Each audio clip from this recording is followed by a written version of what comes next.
en la materia civil. Los efectos de la aplicación del principio de la suplencia de la queja se determinan en función de que si el quejoso, ¿verdad?, o el recurrente, encontrándose en todas esas hipótesis del artículo 79 de la ley de amparo, no alega las violaciones que se hayan cometido en su contra, o bien lo hace en forma deficiente, la autoridad de amparo tiene la obligación de suplir tal deficiencia, pues entonces la deberá analizar, y desde luego la consecuencia jurídica de esa aplicación de la suplencia de la defensa de queja pues será la concesión de la protección federal para el quejoso en el supuesto de la demanda de amparo, y en el caso de que sea recurrente tendrá que ubicarse en función de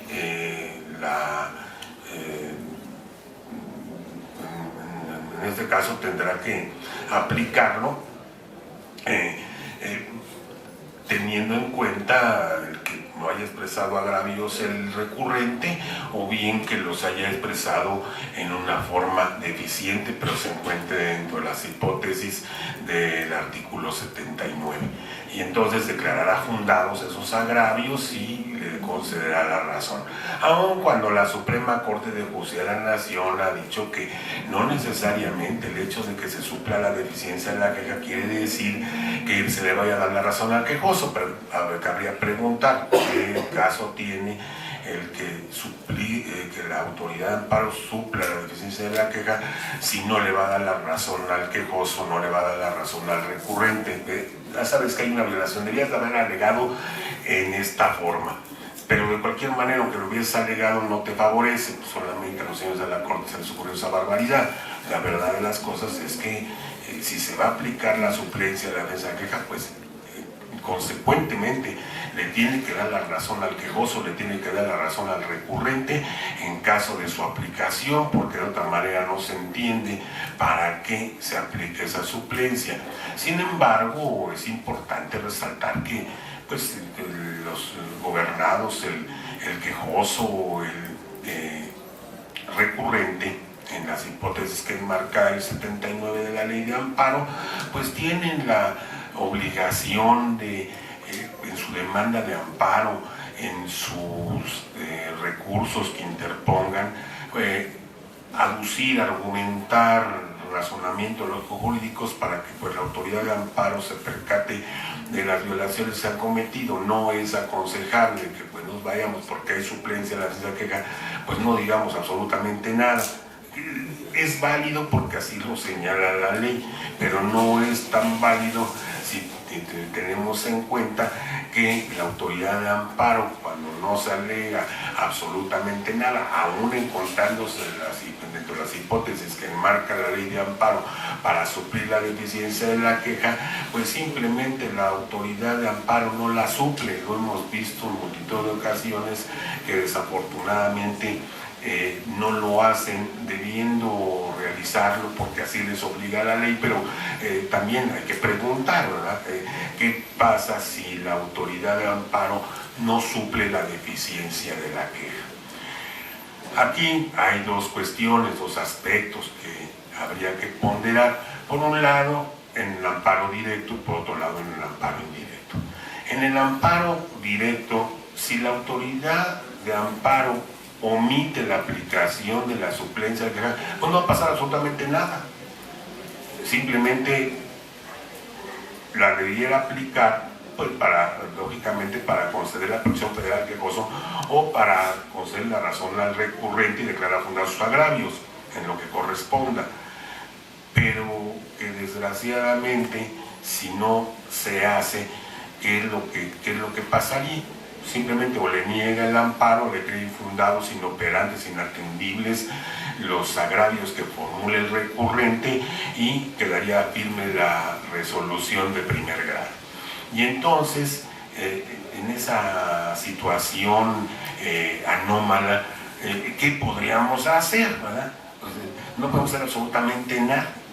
porque no va a haber una sanción para la autoridad de amparo que indebidamente omitió la aplicación de la suplencia de la deficiencia de la queja. Ya no es posible, no tenemos amparo contra amparo, tenemos una queja administrativa que no sirve para nada. ¿Por qué? Porque la realidad de las cosas es que la queja administrativa no se ocupa de cuestiones de legalidad, porque la Suprema Corte de Justicia desde el año 91 pues se le ocurrió emitir una jurisprudencia en la cual dice que pues los aspectos de legalidad no pueden ellos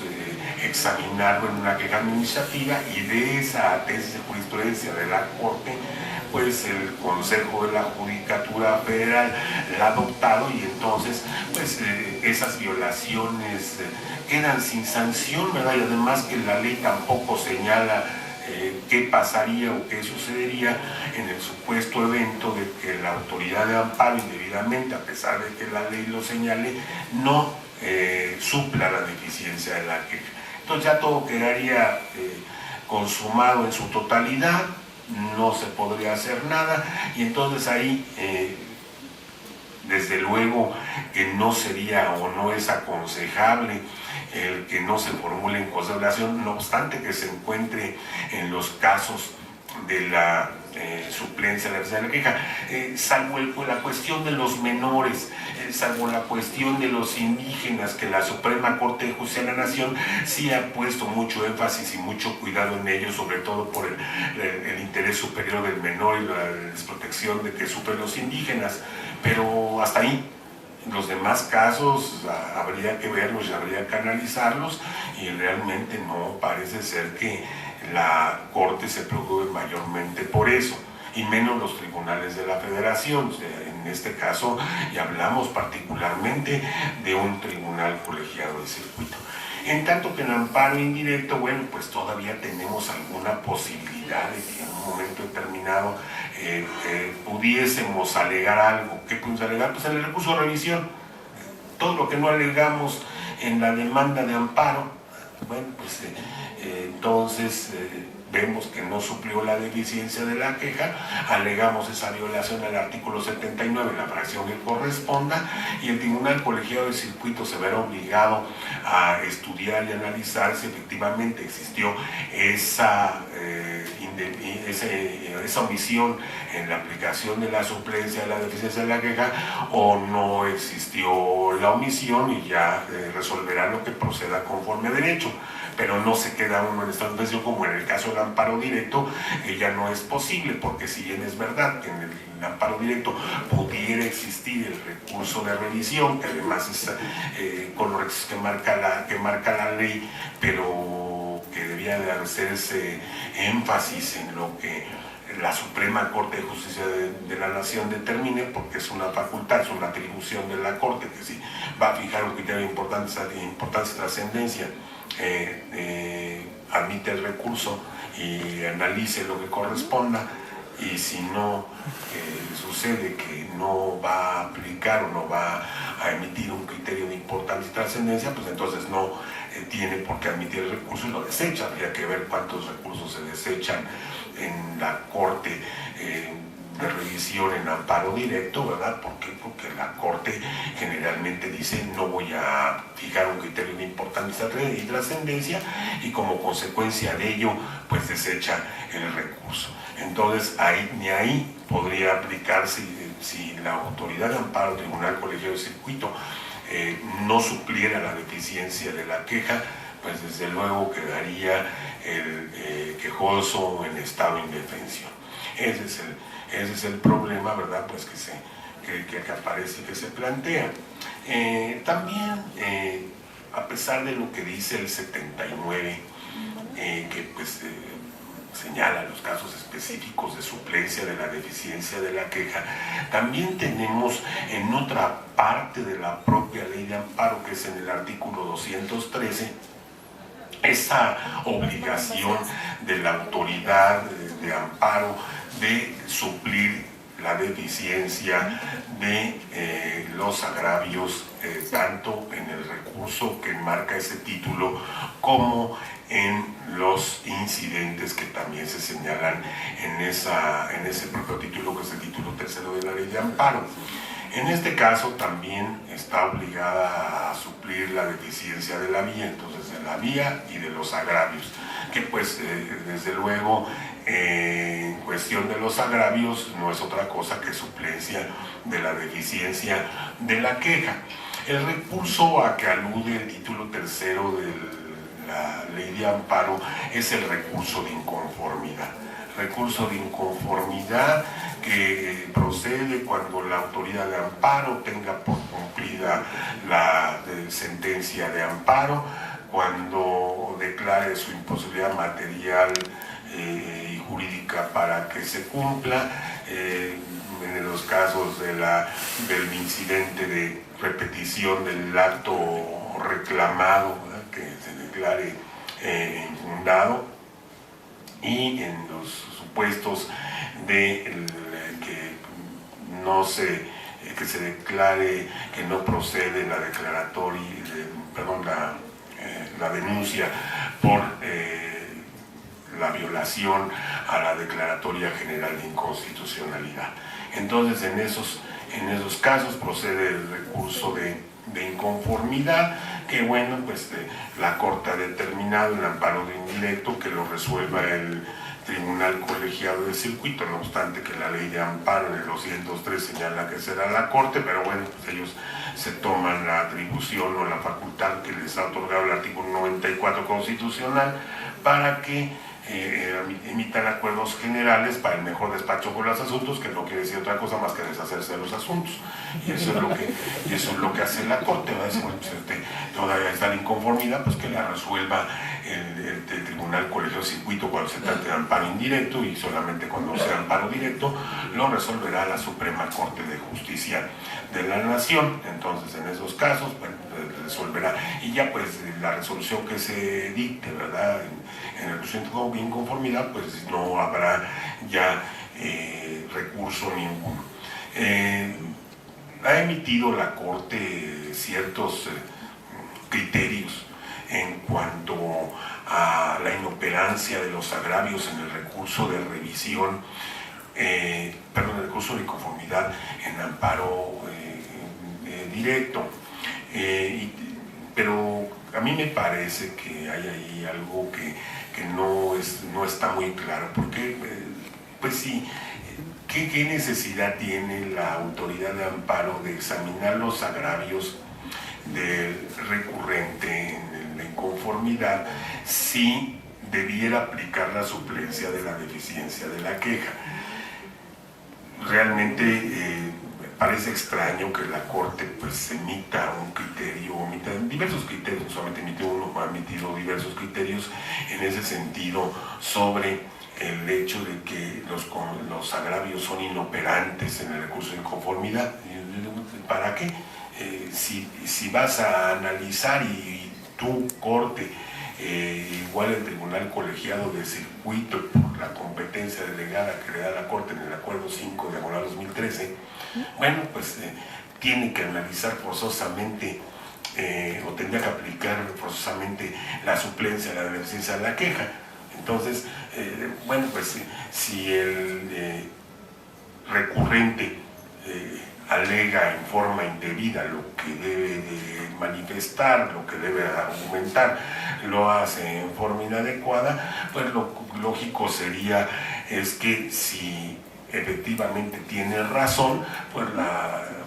Corte o el Tribunal Colegiado en su caso debieran suplir esa deficiencia y dejarse de que si son inoperantes o no son inoperantes, ¿verdad? Esa es la realidad, porque la inoperancia se determina en función de que si la autoridad ha resuelto en determinado sentido con argumentos X y el gobernado o quejoso o recurrente, ¿verdad?, en el caso en esta hipótesis, no aduce o no reclama en forma debida esas violaciones que se cometieron, pues son inoperantes. Pero si hay suplencia de la deficiencia de la queja, pues no hay por qué decir que son inoperantes. Aquí una cuestión relevante, importante, ¿verdad?, pues es precisamente el hecho de el que pues todavía algunos le llaman el principio de estricto derecho. El principio de estricto derecho ya no existe, de hecho nunca estuvo en la Constitución plasmado en forma expresa. Sí se entendía en forma explícita, por lo que mencioné al principio, que en materia penal había una facultad discrecional para que la autoridad de amparo supliera la deficiencia en los casos en que el quejoso hubiese, en el coste del quejoso hubiera una violación manifiesta de la ley. Entonces en esas hipótesis, bueno, pues podía suplirla, pero entonces se entendía implícitamente que había un principio de estricto derecho que pues, lógicamente implica lo contrario que la suplencia, que el Tribunal de Amparo se debe ceñir estrictamente a lo alegado por el quejoso en su demanda de amparo o bien del recurrente en sus agravios, no pudiendo ir más allá, no pudiendo ayudarle, ¿verdad? Y perfeccionar esos agravios, esos conceptos de violación, sino todo estrictamente tal y como lo plantee el quejoso o lo plantee el recurrente. Y eso, bueno, pues es lo que se llamaba el principio del estricto derecho, que desaparece desde 1986, para no que desaparezca el estricto derecho obviamente sigue existiendo, pero que constituye una verdadera excepción a lo que es el principio de la suplencia, que el principio no es inexistente. En realidad lo que existe es la suplencia, tan es así que está determinada expresamente en el artículo 107, fracción segunda, párrafo quinto de la Constitución. Entonces, ahí debemos de tener en cuenta que para la materia civil, en realidad, pues el estricto derecho es el que se aplica con las excepciones que ya señalamos hace unos momentos, pero que en materia civil se debe tener mucho cuidado, sobre todo, ¿verdad? Cuando se va a presentar una demanda de amparo, cuando se va a interponer cualquier recurso, exceptuando lo que es el recurso de inconformidad, porque ahí pues es aplicable para cualquier materia y no importaría muchas veces de que el recurso de inconformidad, como para qué alego, para qué digo, ¿verdad? Para qué expreso argumentos, para qué expreso razonamientos jurídicos, si la realidad es que la autoridad de amparo es la que tiene la obligación, tanto la Corte en el amparo directo como el Tribunal Colegiado en indirecto, de ver si la sentencia está cumplida en sus términos, ya que pues la concesión del amparo, el vigilar el cumplimiento de esa protección federal que se ha otorgado al quejoso, pues corre a cargo de los tribunales de la Federación y que además es de orden público, por lo tanto es de oficio, y ellos tendrían que examinarlo sin necesidad de que yo argumente nada al presentar mi escrito. Si yo quiero, bueno, pues lo puedo hacer, pero en realidad no existe esa necesidad, como no existe la necesidad de señalarlo en el incidente de repetición del acto reclamado, que lo han hecho un aspecto imposible para poder determinar, para poder decir, bueno, es que la autoridad responsable ha repetido el acto reclamado. Eso es prácticamente imposible de probar en tratándose de actos en sentido estricto. De normas generales sí, porque las normas generales, si una persona le concede el amparo contra una norma general y igual una autoridad le aplica esa norma inconstitucional, ¿verdad? Desde luego, que pues derive de actos que anteriormente ya fueron materia del amparo, pues entonces puede haber repetición de acto reclamado, de otra manera no va a existir. Entonces, ahí en esos casos, ¿verdad? Si hay una persona que le concede el amparo porque una norma general es inconstitucional y la autoridad le aplica esa norma, repetición del acto reclamado, si no, no la va a haber. Podemos ver multitud de tesis tanto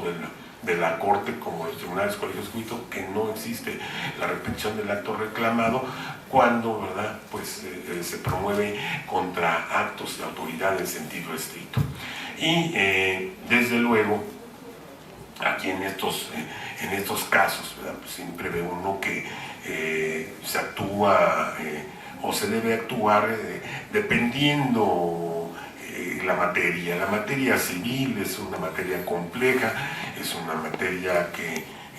generalmente se aplica el estricto derecho, hablando desde luego la materia civil en sentido amplio, y que nos impone la obligación de que razonemos lógicamente cuáles son las violaciones que la autoridad responsable ha cometido en nuestra contra cuando tomamos el amparo contra un acto reclamado. En el caso de los recursos, igual lo que haya señalado la autoridad de amparo, que le corresponda conocer el asunto y que tengamos que emitir pues nuestros argumentos, hay que hacerlo con propiedad, hay que poner de manifiesto cuál es la violación en que ha incurrido la autoridad, por qué nos agravia, por qué nos afecta, qué es lo que hizo, de qué manera vulneró nuestros derechos fundamentales en el caso del amparo, en el caso de los recursos que ley violó. La gente a veces acostumbra en los recursos señalar violaciones constitucionales, omiten lo que ha señalado la Corte en múltiples ocasiones, de que pues los jueces federales no pueden violar la Constitución porque precisamente son los tuteladores de los derechos fundamentales del gobernado, y entonces esos sí son agravios inoperantes. Entonces ahí en esos casos nosotros tenemos una obligación en la materia civil de expresar lo que nos afecte, no teniendo en cuenta que pues, la Corte también ha señalado o hablado de la causa de pedir. Bueno, dime cuál es la violación, no, pues, dime cuál es la violación, pero razóname y dime por qué, en qué te afecta, en qué te agravia y por qué es violatoria de la Constitución, de los tratados internacionales de los Estados mexicanos, sea parte, o bien de los recursos, cuál es la violación en que incurrió la autoridad de amparo. Entonces, eso es lo que tendríamos que ver. Por tanto, la suplencia de la deficiencia de la queja aplicará en los casos normas, en materia civil específicamente, normas declaradas inconstitucionales por la jurisprudencia de la Corte o por los plenos de circuito en el circuito que corresponda, porque limita el circuito, de los tribunales colegiados de acuerdo a ese criterio, que pues no es uniforme, pero pudiera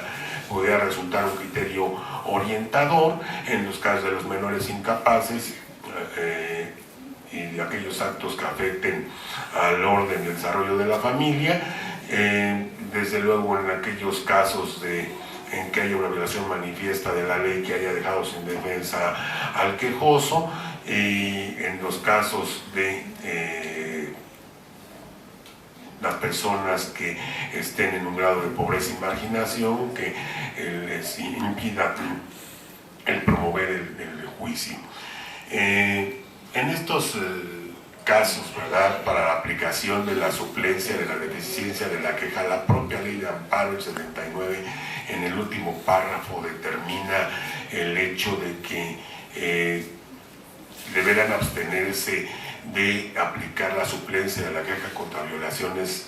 formales si es que existen violaciones de fondo, esto atendiendo al contenido del artículo 189 de la propia ley de amparo, que aunque pareciera que es aplicable para amparo directo, es aplicable también para el amparo indirecto, y que es privilegiar los beneficios que se pueden otorgar al quejoso por violaciones de fondo sobre las de procedimiento, sobre las de forma, y que la autoridad de amparo, si ve, se aprecia, se advierte que el quejoso tiene razón o que existen esas violaciones de fondo, son fundadas, entonces deberá conceder el amparo por las violaciones de fondo y no por las violaciones de forma, porque ni las violaciones de procedimiento, si el quejoso tiene razón, hay que darle la razón, y en ese sentido, por eso, en cuanto a la suplencia de la queja, aunque la autoridad de amparo advirtiese violaciones de procedimiento, pero que vea, que advierta que el quejoso tiene la razón en cuanto al fondo del asunto, pues entonces le concede amparo en razón del fondo del asunto, omitiendo las violaciones del procedimiento que no tendrían ninguna razón de ser, ni las violaciones formales.